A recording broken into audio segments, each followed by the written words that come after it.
morning, everyone.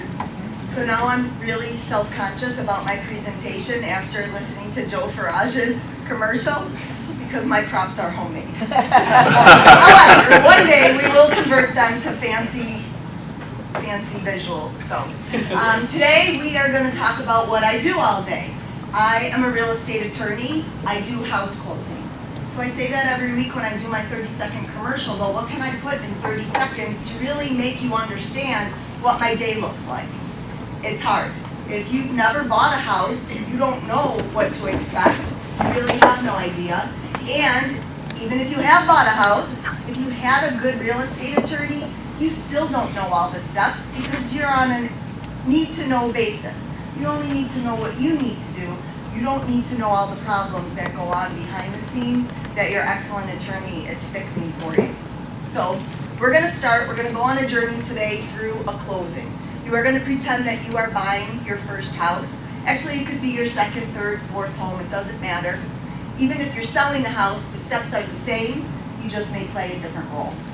So I need a little help. If I give you a card, if you can just hold it at your spot, open, and let's start our journey.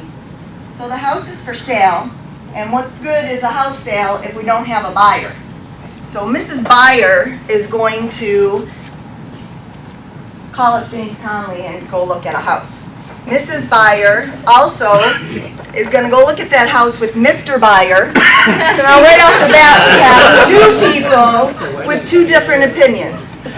Hopefully they're the same opinion.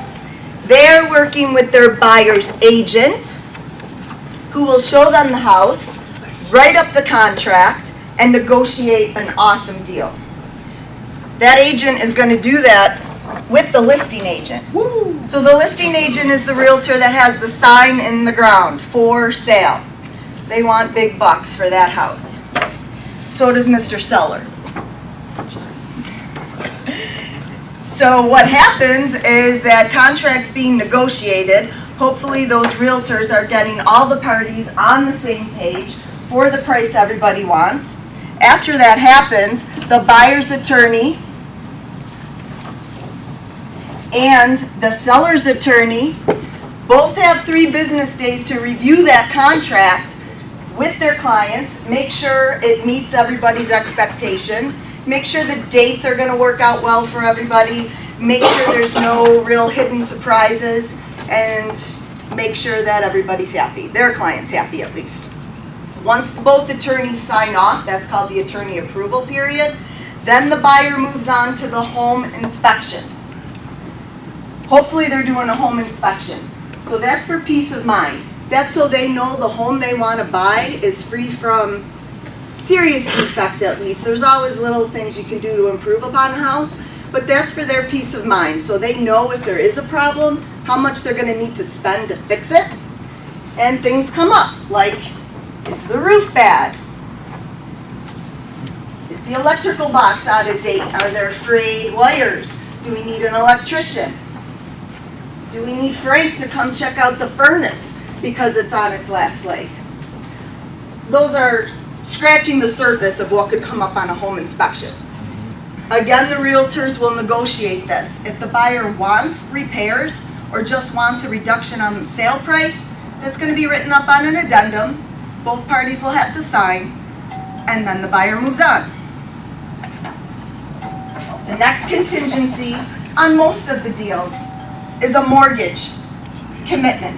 They're going to sit down with their mortgage loan officer and apply for their mortgage. There's a strict time frame in the contract. They have 5 days to do that after resolving home inspection issues. If they don't do that in a timely manner when we run into trouble down the line, we may have a reason to cancel. After that, their mortgage file gets passed on to the mortgage processor. Whatever bank they go to, they could go with Paul, hopefully, he's a mortgage broker. If they go directly to a bank, somewhere along the line there's a mortgage processor that's going to touch that file and hopefully approve the loan, issue a mortgage commitment letter. In conjunction with the mortgage, an appraiser gets involved. The appraiser is sent out to the property by the bank to make sure it's worth what the contract says the buyer wants to pay. All kinds of issues come up with an appraisal sometimes. That's for another day.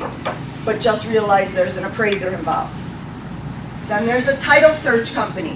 While all this is happening, the seller is responsible for updating the title search. The seller is responsible for updating the survey. After those two documents get updated, they are passed on to the buyer's attorney. The buyer's attorney does a title examination. They may do that themselves, or they may send it directly to the title insurance company. But one way or the other, a title insurance company will issue a title policy insuring the bank, and then the buyer would get their own owner's title policy. While that's happening, the property may need to undergo some inspections. If it has a septic system, the county health department goes out and tests. Like I said earlier today, if you're in the town of Amherst, it gets inspected for sump pump. There's other towns that require the sump pump inspection. While all that's happening, then they get a call from me, and I remind them, set up your homeowner's insurance. Call my friend Corinne. She's going to give you a quick and easy quote. You have to provide a binder and a paid receipt to your lender before you get cleared to close. Many of these documents then have to be passed on to the bank attorney, who's going to compile everything, make sure the conditions in the mortgage commitment have been satisfied, and then get the clear from the bank. Once that happens, I'm notified that we can schedule the closing. That's the best call. We're ready to close. We talk about numbers. The buyer usually gets their numbers the day before. When they do, they have to bring an official check to the closing. So no personal checkbooks. They have to go to their bank. The teller gives them an official bank draft for the amount that they owe at the closing table, and they bring that to closing. They have to bring a driver's license or passport, photo ID, and any conditions that the bank may require at the end. That's the closing. That happens at finalized, it happens at the county clerk's office. So wherever that property is located, that's where the papers get recorded. The deed is recorded, that gives them ownership. Their mortgage gets recorded, that gives the bank a lien on the property, pledges the home as collateral for their note, and that's where everything's finalized. When I'm the bank attorney for my clients, we close in my office. Saves them the trip from going downtown, a little bit quieter. Sometimes people like to go downtown because maybe if they are first-time buyers, they want the whole experience, and that's okay too. So what my goal is with this little exercise is to show you all these people have a role in the transaction one way or another. And what a good real estate attorney does is they coordinate. They coordinate. They stay on time of a timeline.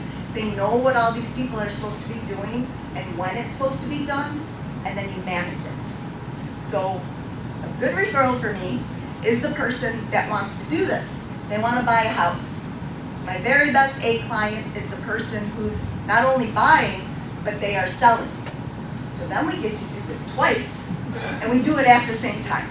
So that's a simultaneous closing, and those are really the best because you get to know that client a little bit more, you're involved a little bit more, and it really is a great feeling when they close on their new home, successfully move out of the old house, and it's really great.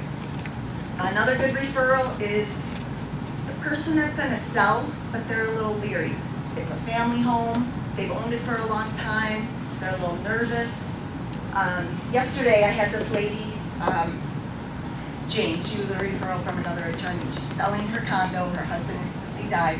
She tried to drive to my office twice. She got lost, she couldn't find the street, and so now I'm going to her house today. It's never a problem to do a house call, to go there, sign papers. I'll go to a hospital, sign documents there if we need to. Whatever needs to be done to get the job done, I will do it. So buyers, sellers, and really that's the nut and bolts of it. Why I love what I do? I have been doing this for 15 years as an attorney. Prior to going to law school, I worked for a mortgage company, Bannis Mortgage, you may know that. I closed mortgage loans, and I wrote title insurance. So I learned the business. I knew the ins and outs of it before I had a license to practice. Went to law school, became official, and now I can fully represent my clients on this journey to homeownership. Thank you.